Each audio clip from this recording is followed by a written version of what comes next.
নমস্কার বন্ধুরা, আবার একটি হেলদি রেসিপির সাথে হাজির হয়ে গেছি বন্ধুরা। আর আজকে হেলদি রেসিপি কিছু শেয়ার করব। এটা হলো ওটস দিয়ে তৈরি করা একটি রেসিপি, আর যেটা ছিলা আপনারা বলতে পারেন, ওটসের ছিলা।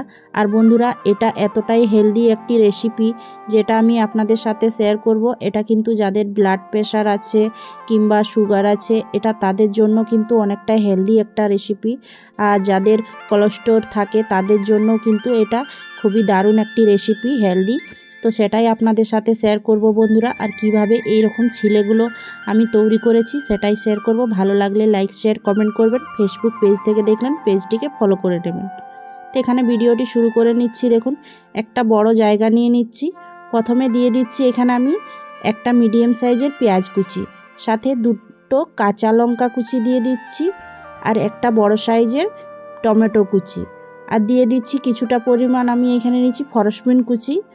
তো আপনারা আপনাদের পছন্দ মতন সবজি এখানে অ্যাড করতে পারেন। সাথে কিছুটা পরিমাণ ধনেপাতা কুচি দিয়ে দিচ্ছি। আর এখানে দিয়ে দিচ্ছি বন্ধুরা আমি 1 কাপ পরিমাণ নিচ্ছি সুজি।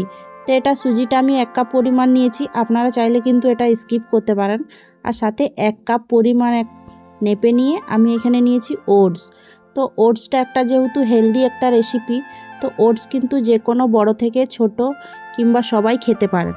সাথে আমি এখানে দিয়ে দিচ্ছি কিছুটা পরিমাণ ফুলকপি কুচানো, তো কুচিয়ে রেখেছিলাম, হাফ চামচের মতো গোলমরিচের গুঁড়ো, আর সাথে দিয়ে দিচ্ছি আমি স্বাদ মতো নুন। তো দিয়ে নিয়ে এখন খুব ভালোভাবে মিক্স করে নিচ্ছি। তো সব কিছু উপকরণ আমি এখানে মিক্স করে নিচ্ছি।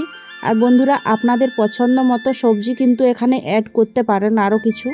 তো এখানে আমি এই যে কিছু উপকরণ নিয়েছিলাম সেটাই মিক্স করে নিলাম, অল্প অল্প জল দিয়ে নিই এখন খুব ভালো করে গুলে নিচ্ছি। তো বন্ধুরা, এইরকম হেলদি রেসিপি আপনারা কে কে বাড়িতে তৈরি করে খান অবশ্যই কমেন্ট করে জানাতে ভুলবেন না।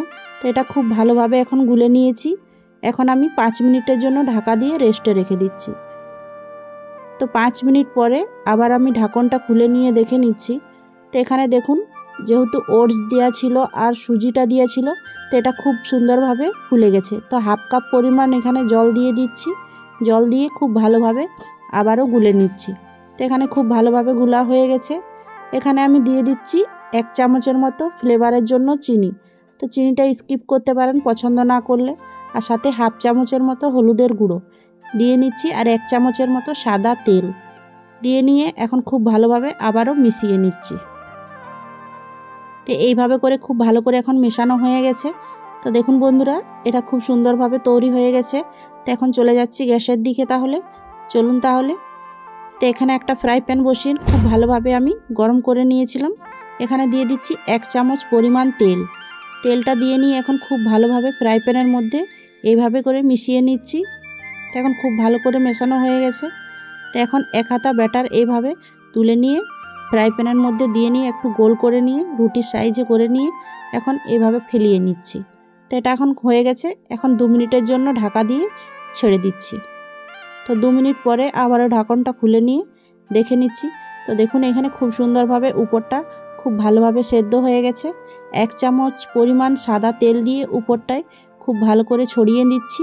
আর এইভাবে একটা খুন্তি দিয়ে নিয়ে এখন এক সাইডটা পলটে নিচ্ছি। তো দেখুন, এখানে এক সাইডটা পলটে নিয়েছি, আর এক সাইডটা কতটা সুন্দরভাবে তৈরি হয়ে গেছে। আবারও 1 মিনিটের মতো ঢাকা দিয়ে দিলাম। 1 মিনিট পরে আবার ঢাকনটা খুলে নিচ্ছি। এক সাইডটা খুব ভালোভাবে সেদ্ধও হয়ে যাবে, আর এটা কিন্তু খুব সুন্দর করে ভাজাও হয়ে যাবে। তো দেখুন, দেখতেই পাচ্ছেন খুব সুন্দর করে এক সাইডটা ভাজা হয়ে গেছে। তো আবারও এইভাবে ঘুরিয়ে ফিরিয়ে আমি 2 সাইডটাই ভালো করে তৈরি করে নিয়েছি। তো এখানে একটা তৈরি হয়ে গেছে, তো আবারও একটা তৈরি করে নিচ্ছি। সেম ওই প্রসেসেই আমি এখন তৈরি করে নেব। এখন 1 হাতা ব্যাটার আবারও আমি দিয়ে দিচ্ছি ফ্রাই প্যানের মধ্যে, আর এইভাবে করে নিয়ে গোল করে নিচ্ছি একটু। তো এটা আমার এখন গোল করা হয়ে গেছে। দেখুন, আবারও 2 মিনিটের জন্য ঢাকা দিয়ে দিচ্ছি। তো এখানে আবারও 2 মিনিট পরে ঢাকনটা খুলে নিয়ে দেখে নিচ্ছি। সেম ওই প্রসেসেই কিন্তু সবগুলোকে তৈরি করে নিচ্ছি আমি। তো আবারও 1 চামচ উপর থেকে তেল ছড়িয়ে খুব ভালোভাবে লাগানোর পরে আমি আবারও খুন্তি দিয়ে নিয়ে আবারও এক সাইডটা পলটে নিচ্ছি। তো আবারও সুন্দর সেম ওইভাবে করে নিয়ে উলট পালট করে নিয়ে আমি খুব ভালোভাবে ছিলাগুলো তৈরি করে নিচ্ছি। তো বন্ধুরা, আজকে এইরকম ওটসের ছিলাটা আপনাদের কাছে কেমন লেগেছে অবশ্যই কমেন্ট করতে ভুলবেন না। আর যেহেতু এটা একটা হেলদি রেসিপি, বড় থেকে ছোট সবাই কিন্তু এই রেসিপিটা বাড়িতে তৈরি করে নিয়ে আপনারা খেতে পারেন। আর ছোট থেকে বড়রা সবাই কিন্তু এটা খেতে পারে। তো এখানে একটা জায়গার মধ্যে আমি তুলে নিয়েছি। এখন আমার খুব ভালোভাবে ঠান্ডা হয়ে গেছে। তো একটা ছুরি দিয়ে নিয়ে আমি দেখুন এইভাবে করে নিয়ে পিস করে নিচ্ছি। আপনারা চাইলে কিন্তু এটা এই রকমই রেখে দিতে পারেন কিংবা এইভাবে পিস করে নিতেও পারেন। তো আমি একটু সুন্দর দেখাবে দেখবার জন্য, তার জন্য আমি এখানে কেটে নিয়েছি। তো এখন একটা প্লেটের মধ্যে তুলে নিয়ে আপনাদেরকে সার্ভ করে নিয়ে দেখাচ্ছি কতটা সুন্দর হয়েছে। তো দেখুন বন্ধুরা, এখানে একটা প্লেটের মধ্যে সার্ভ করে নিয়েছি আর দেখতে কতটা সুন্দর হয়েছে। আজকের রেসিপি যদি বন্ধুরা ভালো লেগে থাকে অবশ্যই বাড়িতে একবার তৈরি করে নিয়ে দেখবেন, খেতে কিন্তু অনেকটাই সুস্বাদু লাগবে। ভালো লাগলে লাইক শেয়ার কমেন্ট করতে ভুলবেন না। আবার একটি রেসিপির সাথে দেখা হবে। টাটা।